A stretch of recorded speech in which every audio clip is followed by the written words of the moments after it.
Okay, I think we'll get started, and we'll hope that our fourth esteemed colleague will join us shortly. I did see him earlier, so he must be wandering around here somewhere. Jose Farrar from Newton, so if anyone knows where he is, please scream. The topic of the panel, and it is an incredible group of my colleagues here, all of whom have been deeply engaged in the education topic for many years. The topic here is really return on education. It's a topic that my partner Michael Moe spent a lot of time talking about this morning in his earlier presentation. And I think the question we actually want to address broadly is, are we seeing finally some real paradigm shifts in actually measuring educational outcomes and educational impacts? And how much is technology and innovation actually catalyzing some of those changes? We think it's real important, and for those of you who haven't been indoctrinated in the GSV sort of approach to the return on education concept, the way we've at least framed it is that return on education, companies that are delivering high, or organizations importantly, that are delivering high ROE are ones that are doing a combination of lowering cost, increasing access, improving learner outcomes, increasing leverage to the learning leader, teacher, professor, or self-instructor, and doing that at scale with sustainability. So that's kind of how we framed the concept of ROE.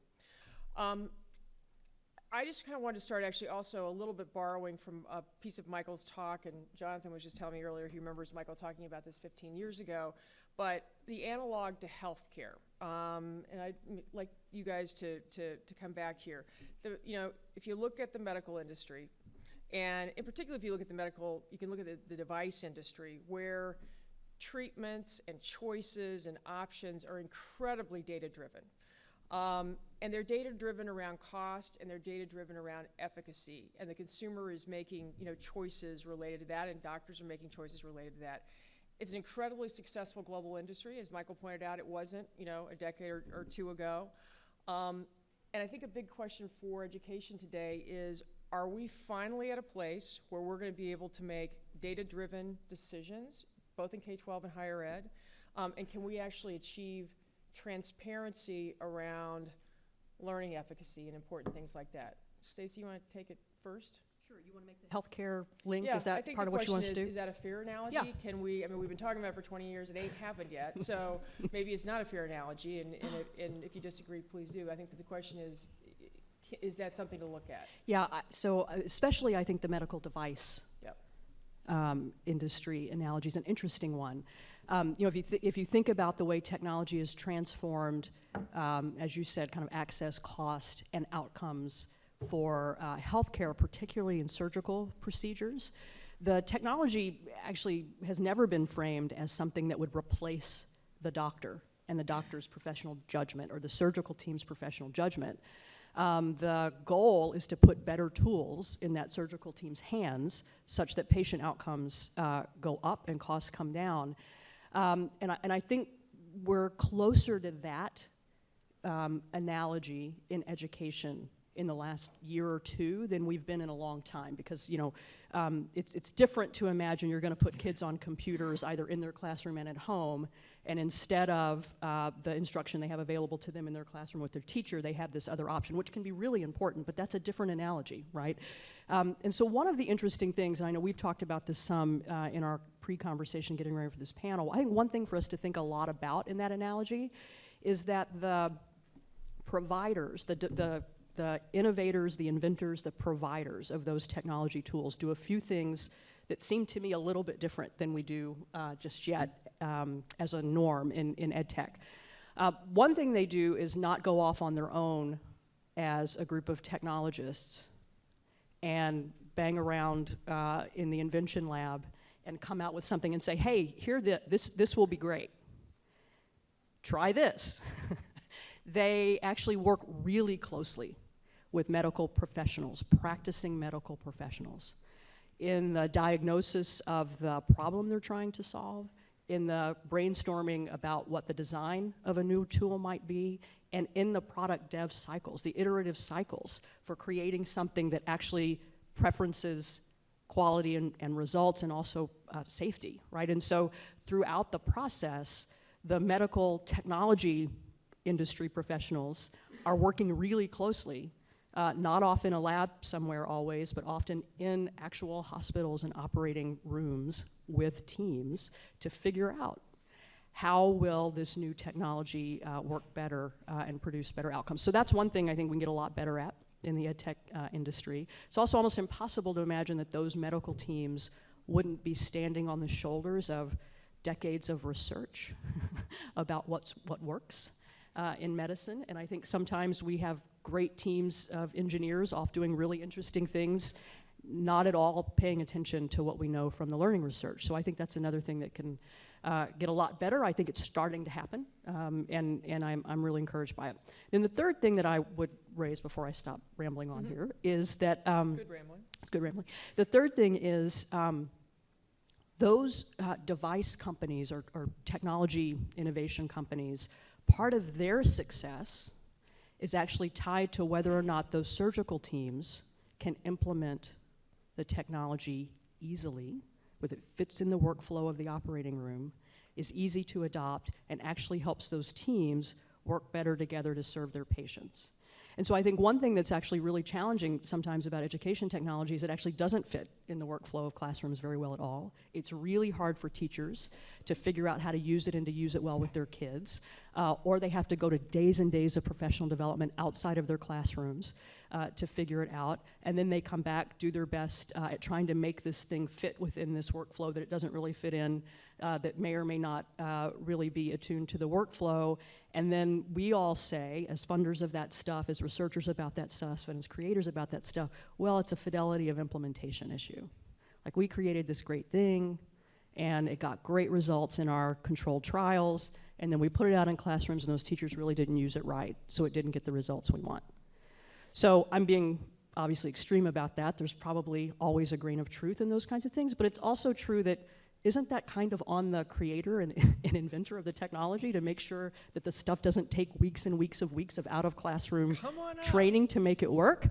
And isn't it kind of on the, at least partially on the inventor and developer of the technology to make sure that fidelity of implementation is not almost always the reason the thing didn't work? So I think the medical device analogy is a really interesting one. We should think a lot more about it as a field and really take ownership of the pieces of the value chain that device manufacturers in medicine have obviously done or had to do. Elizabeth, you look like you were dying to say something. So. Sure. I know you're always dying to say something, Jonathan. So I'll wait on that. I agree with a lot of what Stacy is saying. I think the medical device field and taking a look at that is a really good place to start. I think that what makes things even more complicated in education is that if you look at the benefits we've gotten, if you compare like clinical medicine to behavioral medicine has a lot of the same problems we have in education. And part of the reason why is that it's very different to have a patient who's anesthetized, who's in surgery, who's the recipient of something, than to have a student who's a participant in something. So when we're trying to change behavior, I think it's harder to measure. But certainly starting with the medical device world is a great place to start. So I agree with what Stacy's saying. Just a quick question. I mean, Jonathan, you're obviously at a large publisher. And I think one of the sort of bear stories on getting to true efficacy or transparency around comparing products was, well, the big guys are just going to come in and slug it out with their huge sales forces and efficacy be damned kind of thing. And so little companies couldn't survive by the sheer scale of the sales effort on the publisher side. Do you think that's dynamic? Is that fair for one, or has that changed? I mean, what's your thought there? Because you were a little guy, obviously, until you got bought by a big guy for a lot of money. I mean, just, in full disclosure. It was public. I mean, Can I just pass? So first, I'd probably say we're a education company, not necessarily a publisher. I'd have to ask you what a publisher does. Fair question. We are the world's largest collector and trustee of student data. We're the world's largest teacher of English. We teach business education, a whole variety of things. So more and more with this term publishing, I think, is somewhat the lines are blurring, and I would say we certainly do recognize our position as one of the largest education global companies. In terms of efficacy, and that goes a little bit to the data side of it. Actually, when Marjorie Scardino left, who's our former CEO, essentially her goal was for Pearson to be known as the efficacy company. We almost need to talk about what does efficacy mean as well. We can certainly take a look at just a single outcome measure, but there are so many different pieces of steps towards what an end outcome might be that we also, to some extent, need to talk about what theory of action are we thinking of when we're looking at education, whether we're running a school, which we do, whether we're creating an online course, which we do, whether we're creating a digital instructional program, which we do, an assessment, a book, a tutoring session. All of those may be components towards a graduation. But I think that all of these are embedded into theories of action of education and schooling, and you almost need to be able to take a piece at a time and say, okay, this particular thing, what's that theory of action? Meaning we either believe, for example, feedback, is an important part of results. Research shows that. Feedback from? Just feedback back to learners. Yeah. It's an important part of cognitive retention and attainment. So we could say, okay, can we measure whether or not something in particular is providing feedback in an appropriate way? So what we are doing at Pearson, to answer your question, is actually we have a chief academic officer named Sir Michael Barber, and he's created what we call the efficacy framework, which essentially is a framework by which every one of our products and projects is internally measured. That takes a look both at our internal capability to deliver on whatever that specific outcome is, based on that theory of action. To the extent that we're working with a client, what is their capacity as well? So we make this a joint journey. And then what are those specific measures that we then take a look at? So anyway, that's what we're doing in the big evil empire. Evil empire. Mm-hmm. Good. Jose, just quick, question to catch you up on this first thing. What, as you think about, and Jonathan talked it a little bit, and we all talked as a group a bit about this in terms of measuring learning outcomes. How much measurement is appropriate? When is it episodic? Is it frequent? What is you were at the forefront of adaptive learning. We laughed. Michael Moe and I saw you in a garage, how many years ago, and you had a clear vision, and you retained that vision, and you're executing against that vision. What do you think the movement forward of an adaptive learning platform like Knewton is doing to the discussion around efficacy measurement? If I get out of my mouth. Hi, I'm Jose from Knewton. It's nice to be here. Sorry I was a little late. There's so many incredible people at this conference. It's very distracting. Good, thank you. Well, so, our thesis, Knewton's thesis, was that everything is going to be adaptive in a few years. Everything is going to be measurable. My old boss, Andy Rosen's in the audience from Kaplan, and back when we were at Kaplan in 1993, I made a course called GRE Revolution that was probably the first adaptive learning mass market course. It had a unique number of syllabi. So day one, there was so many permutations that no two students had the same one. And it involved a lot of paper and pencil grading of tests, and the students hated it. It turns out students don't like to be constantly tested. And administrators of centers don't like to be constantly giving tests. So now you can algorithmically get all that stuff. You can algorithmically, passively grab data. And you can grab an incredible amount of data. So the data we grab are about student proficiency and about content efficacy, and also about UI, how well that works. And we can tell you within a few weeks, down to the percentile, how strong a student is at every concept, including concepts she hasn't seen yet, because they're just so highly correlated with concepts she has seen, so we can estimate that. And we can tell you how they learn it best. You learn math best in the morning, you learn science best in 22-minute bite sizes, or no, just cell division concepts. We can tell you that. Now, it's not true of everybody. Those learning differences, you may not have them, but if they are true, you're gonna wanna know it, if they're true of you. And so we can tell how content works as well. So a bunch of different pieces of content that all teach slope. Well, I can tell you, the platform can tell you what the best piece is. And there's no such thing as a best piece anymore. That's like an archaic way of thinking. There's the best piece for a certain type of student. Here's the best piece for a high-performing student. Here's the best piece for a low-performing visual learner. We can tell you that. And so if the great learning companies like Pearson, if they were ever in the business of just really producing just content, they're not in that business now, and I don't think they are. I think they're in the business now of packaging a portfolio and bundling lots of very high value-add services around it. And so we can help them manage their content. We can tell them, here's where your content's weak. You know, it's not performing very well. The outcomes aren't following student activity around this content. Here's where your content is thin. You thought you had a lot, but it turns out that this pool typically exhausts that content around this cluster of concepts. You need to add to it. Right now, content development is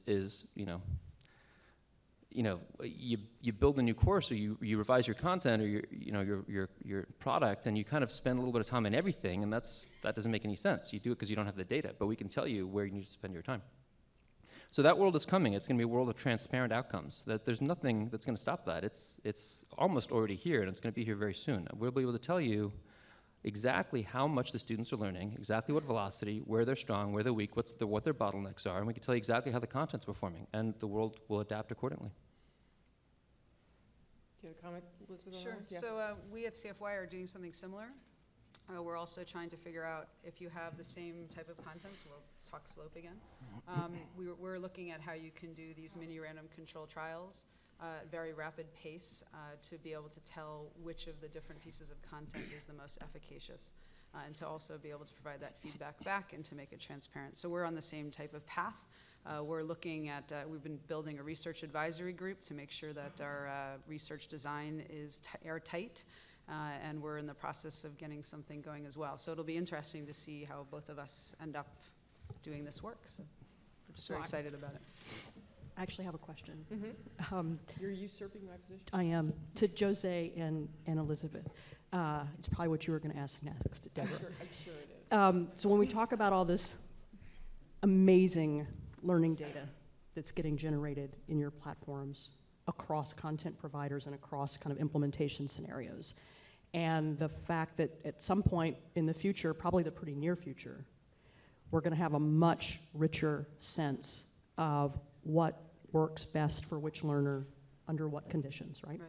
When we say transparent, I'm wondering in the minds of the two of you, and maybe this for you too, Jonathan, transparent to whom? Transparent to the learner and the teacher and the parent, transparent to the marketplace of buyers. Like, who is going to have access to all this amazing data about the efficacy of these products? And I would actually add, that's not what I was going to say, but I'd add to that, because I was coming back to your fidelity of implementation question, because also, how are you guys making sure that the human element isn't somehow affecting the transparency of the data? And I know, Jonathan, you guys have a plan around that, but you want to go first? Okay, sure. So, so let me say a couple of things. One is to just explain what we do, because you'd asked about adaptive learning previously. There's only going to be there's not going to be any non-adaptive learning in a few years, right? So there are a lot of people now who create adaptive learning applications, and they're app makers, and some of those applications are great, and some of them aren't great, but will be in time. But there's nothing. There's nothing that's going to be unique about producing adaptive apps. There'll be no non-adaptive apps in a few years. Everybody who makes anything education-related that's digital is going to be an adaptive learning application to some greater or lesser degree. And what Newton is trying to do is build a platform, a true platform that anybody can plug into and build their app on top of. And that will be unique. There will only be one platform. And hopefully it'll be us. Maybe it'll be someone else. But just like there's one Sabre for travel, there can only be one shared data pool. And there will be, I don't know that much about Sabre, so maybe it's not that great an example. But I do know a lot about data and education. There will be one. And that's just arithmetic plus data science plus psychometrics. I don't see any other logical possibility. And students are going to see it as their data. And that's our philosophy. It's ultimately the students' data, and it's the school's data as well for their students. And the parents have to co-own the data of their kids, and the learning companies have to co-own the data of the kids who use it. And we want to make it as transparent as possible. So no, we can drown you in data. By the way, the only way to really get the data is to tag every piece of content down at the atomic concept level. That's really the only way to get it. You can get very, very limited data if you don't do that. But if you do that, you get exponentially more data because of all the correlations that exist between atomic concepts. And then you start getting orders of magnitude more data, and it's just extraordinary what you can do. But so you're applying psychometrics to learning content, not just assessment content. And it's the students' data and the parents' data. The problem is, how much do you show them? Like, we wrestle with this all the time because, we can tell you what your proficiencies are and we can tell you how you learn best, but are you really interested in the theoretical probability of what would happen if we showed you this piece of content from over here? There's so much, we could show you basically an infinite amount of data that's theoretically related to you, and so we struggle with how much to show and how to render it. So I'll start first with your question about the teacher effect.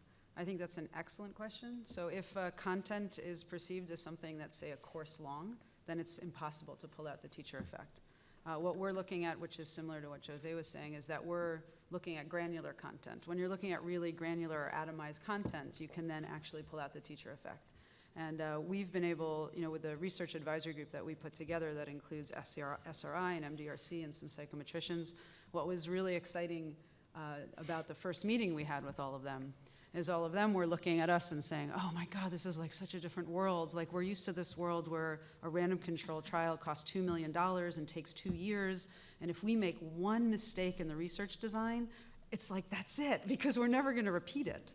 And they're like, this is this brand new world where we would be able to do random control trials in like 2 weeks or 3 weeks, and we could then repeat it, and it's very low cost. And if we make a mistake in the research design, we'll just fix it and then repeat it.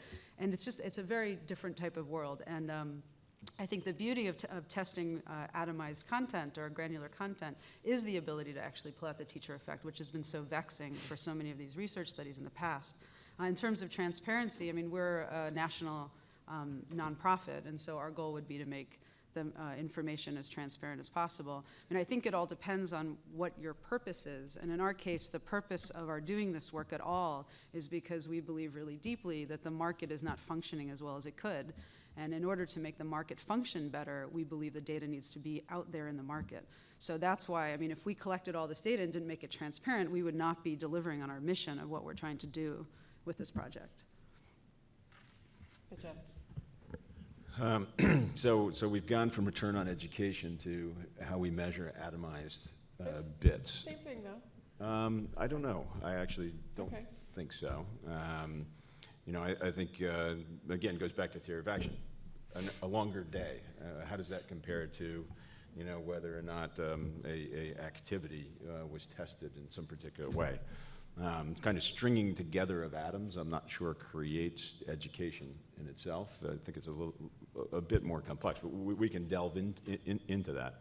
But when I think about return on education, again, going back to theory of action,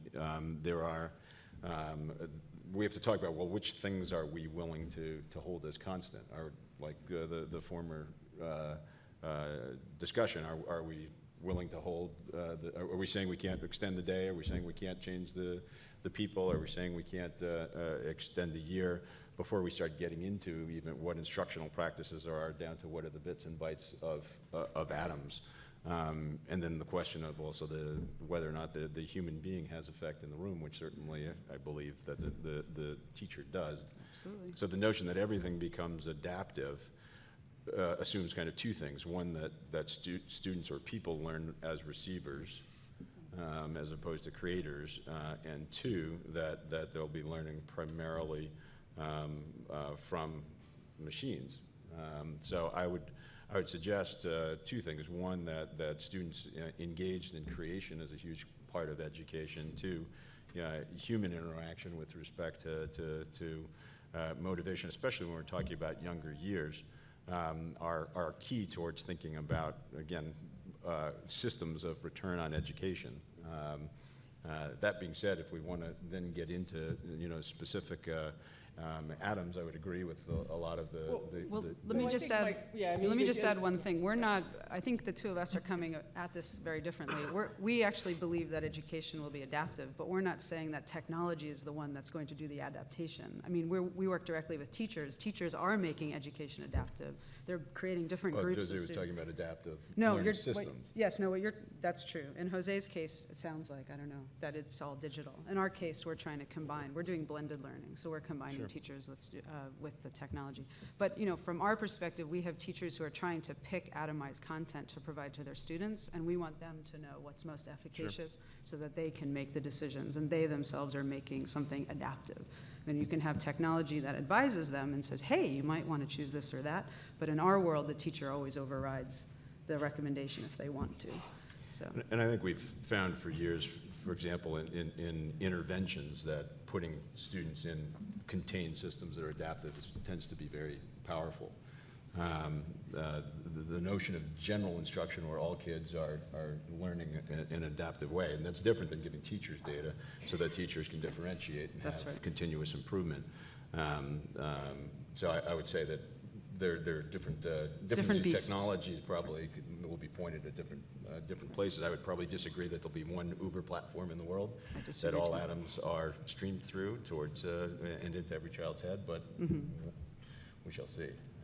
What do you think, Jose?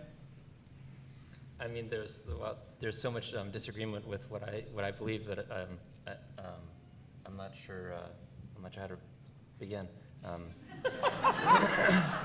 That's why we wanted you on this panel. That's why you asked me up here to sit. Yeah. Okay. Let's see. So I just when I say that all education will be adaptive, I mean all education will be adaptive, but it's going to look very different in the classroom than it does at home. The classroom is a data-poor environment, at least as it's currently configured. Teachers lecturing to students doesn't yield very much usable data. Students interacting with materials is intensely data-rich. Now, you can try to bring some personalization, which is just adaptivity, into the classroom. We do that right now. We have a feature that a teacher can press before class, and it'll pod the students by overall ability level, the particular subject matters. If 22% of your class consistently struggles with ratios or whatever, whether they're high performing or low performing, it'll find that 22%. You can pod the group in class and spend time with them just on that, and then you can go and spend time with a different group. We have a study buddy feature that you can find an optimal study buddy for yourself who has a similar learning style to you but knows different things. So you can use the data that are generated from materials, because materials are so data rich, to personalize in the classroom. But there'll be no we're moving from this factory model of education, which is totally non-personalized, to a model, and we're moving very quickly, that is personalized. And the whole world is going to change because education has been a task-based model. Like, we didn't have the data before. Like, we just never knew. When you said to do your homework, when you told kids to do their homework, what you meant was go read the chapter and do the questions. And that was just a proxy. That's all it ever was. It was a proxy for did they learn it. And it's not a very good proxy. A much better proxy is you actually can measure their proficiency. That's really all that matters, is their proficiencies in that material. And you can measure that. And if you can get that in 5 minutes or 5 hours, it doesn't really matter as long as you get it. So we're moving from a task-based model to a proficiency-based model. In our beta product at ASU, one of the first students finished the course in 14 days. Right? So in the whole history of the world up until then, that college keeps her in that seat for the entire semester. But why? She got an A in the final after 14 days. We could tell ASU she was going to do that. So we're moving to a proficiency-based model. And you said something really fascinating on our call, Jonathan, when you talked about, what are the implications of that, and do you want students jumping ahead, and all how is that going to be implemented? Those are fascinating, daunting questions. Sorry, do you have one more, Elizabeth? Or- Oh, no, I was just going to say, I think what makes the conversation complicated is that if we're talking all the way from K up through graduating from university, the needs are just so different. Yeah. And I think when you think of for those of us who are parents, when you think of your second grader, being able to demonstrate mastery such that that child should now be with 8th graders. As a parent, you're like, I don't want my kid who's in 2nd grade with 8th graders. So, because, you know, school is not just about developing mastery for skills, it's also the socio-cognitive development that kids do. And in those areas, certainly when they're young, they do that better together with the same age group. And one of the things that we've been working with, I mean, we're working very deeply with teachers in 10 schools across the country, is this idea that if you have, you know, kids who are struggling, that they're allowed more time and more materials to learn and to develop mastery, and that the kids who just zoom ahead, and there's always kids in every classroom who do that, that they're provided with enrichment opportunities. Not just that they go to the next unit, it's that they do that unit deeper. And I think that that's another pathway that we should consider. I certainly agree that once you get to high school and you get more advanced, you become an adult. Absolutely, it should be based on mastery. You should not be held back because a course happens to be, you know, 6 months long or whatnot. But I think for the early kid, you know, the younger kids, we have to think about it differently. Well, and I also think Mike Feinberg, I thought, made a terrific point this morning, really, that we're at a place today versus 10 years ago with education technology, where 10 years ago it was like we were going to use technology to replace all the bad teachers, and that was a silly assumption at the time, and is not actually, is not remotely where the industry sits today. And I think that's a really important dynamic change. Let me change the topic a little bit and talk about, you know, an area that some of us have had some long conversations on. One of the sort of paradigms in the education sector, and Michael referred to it this morning in his analog to healthcare as well, is this sort of seeming battle over if you are a for-profit or a not-for-profit, you should be, your return on education should be judged differently somehow. And you know, we've got technically two not-for-profits, so a not-for-profit enterprise down there and a for-profit enterprise and two for-profit enterprises, obviously. Do you all think that dynamic, we've actually seen some negative activity that way in Illinois in the last couple of weeks. Do you all think that dynamic is getting better? Is it getting worse? Will technology sort of smooth out some of the emotion in this discussion? You know, where do you think we're going with that? You want me to start? Yeah.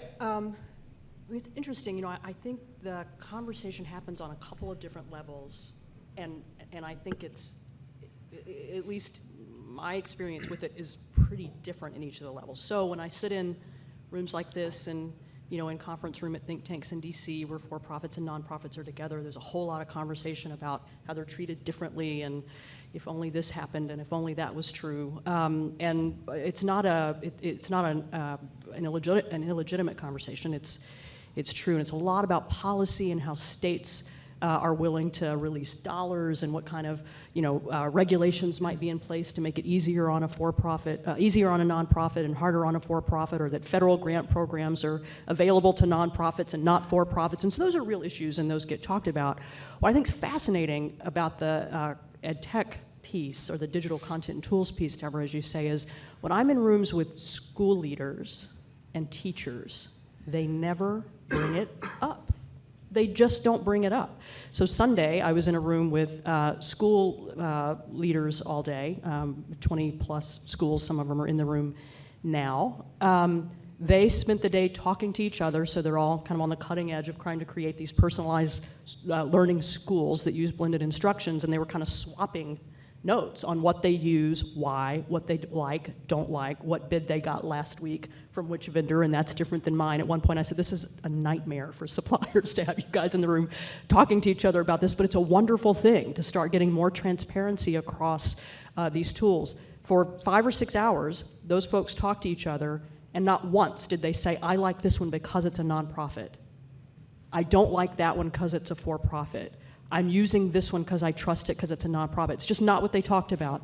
They said, we're using ST Math this year and dropping this other product because ST Math's getting better results for our kids, and we've got the data to prove it. We love Dreambox, and here's why. No one said Dreambox is a for-profit, ST Math is a nonprofit, and therefore when we compare them, we think, like, it's just not what is happening in schools. Yesterday, we were with a group of teachers for about an hour giving advice and feedback to K-12 exec teams, both startups and big companies and nonprofits and for-profits. Not one time did a teacher say, I think about whether this app I'm about to download is from a for-profit or a nonprofit, and when I think about that, they didn't. They said, well, it's free, so I can download and try it easily. And if it's really good and it works for my kids, I'm going to go to my principal and see if we can buy it for the whole school. And they were talking about a lot of products. They talked about LearnZillion, they talked about ST Math, they talked about Dreambox, and not once did anybody in that room say anything about a for-profit or a nonprofit. So I think the sooner we can actually get to a world in which the data is clear, understandable, comparable to teachers and school teams about what works well for which kids under what conditions, these kind of conversations are gonna, I think they're already gone mostly at the unit level, at the school level, and I think that'll start to bubble up, up the system through districts and states and into the policy conversations. It'll become less important. I think one of the things that's tough, Deborah, and that feeds into that policy conversation that you and I are in sometimes in different rooms than these, is that we talk about the education market, and you mentioned this a minute ago, Elizabeth, as if it doesn't have segments. It does have segments. It is a big industry with different segments. And the conversation about for-profit school providers over the last 15 years or so has really had an enormous influence on the nature and shape of the conversation about for-profits and nonprofits. And so I think kind of applying that lens to the technology, ed tech market's already 90% for-profit. So it's not as if somehow there's something new going on here. But in the for-profit school market, all those years ago, it was new to think about for-profit operators taking public dollars from public agencies to operate their schools on their behalf, right, or with their proxy, and then having every good incentive to create great educational outcomes and a return to their investors.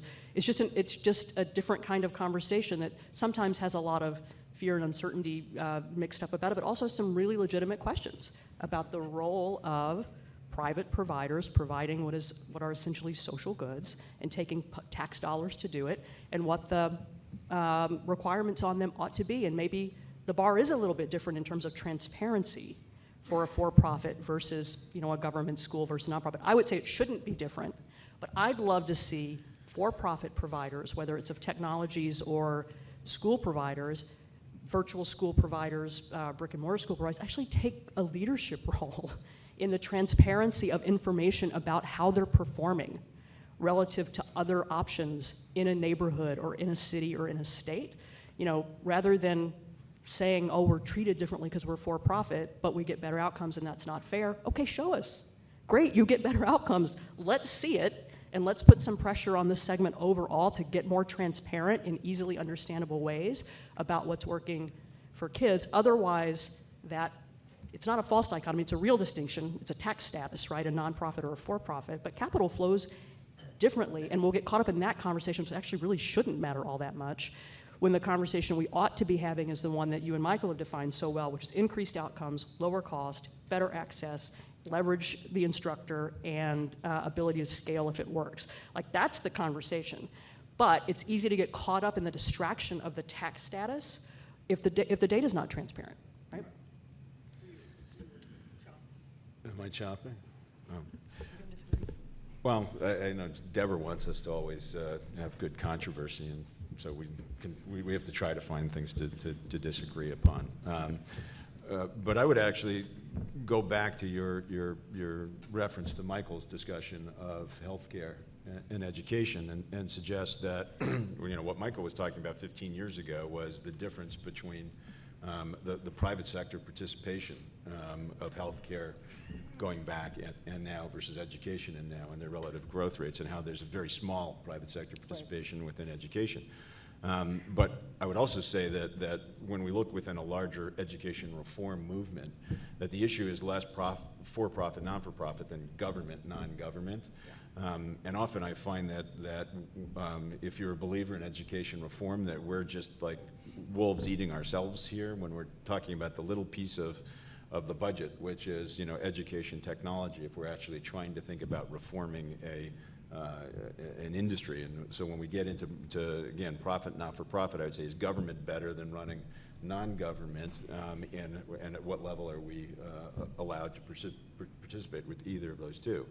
once you get past government versus non-government, and if we want to find a place maybe to you know, go at it a little bit, I do think that there are certain types of funding available to nonprofits, in particular some of the foundations. And there's only one foundation that's large enough to move markets, right, which is the Gates Who's that? Foundation. Yeah. So I do think that within a world where we're not talking about government, but we're talking about private sector, whether it's nonprofit or for-profit, that the market is pretty good, I think, at being able to function and pick winners. And sometimes there are options that might not be winners that are supported longer by foundation models, which can actually end up delaying markets and confusing markets. So I'll throw that in as one point Before of disagreement. before Stacy jumps We've down never your, had yeah. that conversation. Yeah, you know. before never. Stacy jumps down your throat, I actually would ask Elizabeth. I mean, Elizabeth, you've raised as much money as many from philanthropic sources. I mean, you know, many for-profits would be green with envy at the level of capital you've been able to raise over the years. Why did you choose, I mean, I would argue your current business model could easily be a for-profit. And why have you chosen to stay on that not-for-profit path? And, you know, do you think you'd have more, would you be more disciplined in a for-profit? I mean, what do you think? Oh, it's a complicated question. Our model, the platform that we've developed called Power My Learning, where we've raised all this capital, probably could be a for-profit.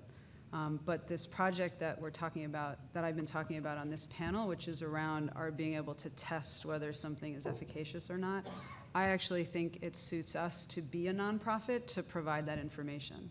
So when you look at the groups that are providing that kind of information to the market now, whether it's Consumer Reports or other large research organizations, they are nonprofit. And I think part of the reason why is because you can go look up their Form 990. You can see how much everybody at the top earns in those organizations. You know what's going on there. And it helps keep those organizations as trusted sources. So if we were not planning to do that work, which is to really help provide information to move markets, then I think we could have done it as a for-profit. But I'll also add that you know, I'm the CEO and co-founder of CFY, and our president is a fellow named Mark Malaspina, who had started a for-profit education company that was very successful called the Grow Network. He and David Coleman sold it to McGraw-Hill, and he worked at McGraw-Hill for 5 years and came to CFY. And when we looked, I looked at this question of whether we should be a for-profit with Mark, because he's done that world. And I think between his experience and our interest in this project, we just felt like it made more sense. But also going to what Jonathan's saying, I don't believe as much that the funding from foundations is only going to nonprofits. I've seen a number of for-profits that are also going to the same sources as we are. And I mean, I believe there's a relationship between the Pearson Foundation and Gates. So I mean, I just, you know, everyone, I'm not so sure that that's an issue. And I think with government funding too, like I think the I-3 can only go to nonprofits, but SBIRO can only go to for-profits. I think all of it should go to whoever can show that they can do a good job is where the money should go. Yeah, we're the nonprofit on the panel. We don't believe that there's a difference. It's like our goal is to improve educational outcomes. Whoever can do that best should be doing it, you know, should be getting the funding. It's not the nonprofit for-profit is just a tax status. So. You want to respond, and then we'll take a question or two before? Yeah, to respond Yeah. to Jonathan. I don't want to leave you Our- steaming or Our- something. no, I'm not steaming. Jonathan and I have had this conversation in private and in public Business school. many times for many years. So one thing I'll say on the ability of our institution, the Bill and Melinda Gates Foundation, because of our size, to move markets. I think it's a complicated and fair observation. I will say, though, that in the ed tech space, so if you think about, let's not say ed tech space, let's just say the content and tool space, digital and non-digital. So textbooks and supplementals and formative and summative assessments. Total is about $9 billion annually, and Pearson has a big chunk of that across all those segments. Some of the other big players have bigger chunks in some parts than others and are totally absent in others. You know, my team deployed maybe $20 or $25 million into projects last year, spread across for-profits, nonprofits, and what we would call kind of trying to catalyze innovation in certain segments, right? Get people, innovators across the board, focused on a learning challenge that school leaders and teachers say they have and can't find good stuff for, and try to focus attention on it. So I think, you know, a $20 million deployment of capital against a $9 billion market is meaningful. Probably doesn't completely reshape the market as much as we would sometimes maybe wish we could. So I think we have to keep things in perspective. It's true that the Gates Foundation deploys about $300 million a year across the board in K-12 education. The piece that we deploy specifically into trying to influence the incentives for performance and quality in the digital content and tools market is pretty small relative to the overall Gates spending, and certainly relative to the $9 billion market. Having said that, Jonathan's right. Sometimes foundations, including ours, prop up organizations that do not have the team talent or entrepreneurial insight and energy, or the performance track record that they should have to keep operating, and we should stop doing that. The Gates Foundation should stop doing it, and so should lots of other foundations who dip into that. What we should care about is some agreement on what return on education means. Realize that for-profits and nonprofits should have a level playing field to compete for that business, and back entrepreneurs with great ideas who really get close to teachers and kids and schools and figure out what they need and create great solutions that can get traction in the marketplace, serve their customers well, and be sustainable over time. And we don't always do that, and we should definitely make every effort to get better at that. One thing we're trying to do a little differently going forward is less support for winners, picking a winner and backing them, and more activity that's about kind of catalyzing energy, focus, energy, and innovation on spots in the market that, again, teachers say, if I had a product that addressed this need and could do these things, I would make sure to try it, and if it was good, I would buy it. And somehow solutions aren't emerging as rapidly as they would hope. So not picking a winner and try to pay them to build something for that, but shine a spotlight on that challenge and try to get some incentives going. We've got this literacy challenge running. We've got 150 applications, about 120 of which were actually responsive to the business requirements that we had collected from teachers and schools. And of that 120, about 80% of them are for-profit. And we don't care if they're for-profit or nonprofit. It's a big deal. Great solutions. Yeah. So we'll have time for a couple questions if there are a few questions on the floor. We'll get a mic over. Yep. Hi, this is a question for Stacy and the whole panel, actually, sort of following up on that last point. I think many people's maybe concern about foundations putting money in is that it seems like you're picking point solutions to go after. Like there's this particular thing that teachers want to do, or there's a particular challenge. And before you were talking very passionately about all companies publishing their data. I mean, wouldn't it be better if the Gates Foundation said, you know, we're going to make this $25 or $50 million available for research projects to study efficacy and to get all these companies to publish their data, something that's more systemic as opposed to the point solutions make it feel like you might be competing with startups by picking startups that are winners and losers. Yeah, no, so I agree in general with the picking winners and picking point solutions. I think we've got to move as fast as we can within the environment we're in and the culture we have, away from the bulk of our activity being like that, and more toward things that can help increase incentives for quality and performance and innovation in the market. And efficacy data is a big piece of that. We talked about some of the challenges with that, how expensive it is right now to use some of the really high-end research firms to do that kind of work, the real challenge with getting true randomization. And so we're actually really excited about the rise of the kinds of platforms that can create across solutions or across products comparable data sets. And you'll see us more in that space than we've been in the past over the next few years. But I will tell you there will be times when we still back a particular thing for a whole host of reasons. And what we have to try to be really cautious about is focusing on the kinds of indicators that point to ROE versus some other set of reasons that we might want to back a particular team or a particular idea. So could I just jump on Jason's point, because it's a good one. We jumped very quickly from return on education into things and products and silver bullets. And certainly, ultimately, the way that we look at the market is one of our efficacy pledges is to be in the same business as our customers, which is what are your outcomes, and we're willing to put ourselves on the line. I don't think that's going to happen with an object. I don't think it's going to happen with a particular silver bullet program. It's going to take a different type of partnership, different type of business models and commitments to how we partner with again, if we're talking about K-12 school districts or schools. So I think that is a good point, how we elevate just from looking at a product to systemic improvement. Okay. Giselle, we're probably going to run out of time here, so one more here from Giselle. So first of all, I'd like to ask you to please stop referring to education and start referring to learning. I think that, education is the old thing and learning is student-centric. It's about the kids. But what I wanted to ask you, and this is in reference to what Elizabeth was saying about the second grader who moves along in mastery and is now, up to the 8th grade, but you're not going to put him with the 8th graders. Are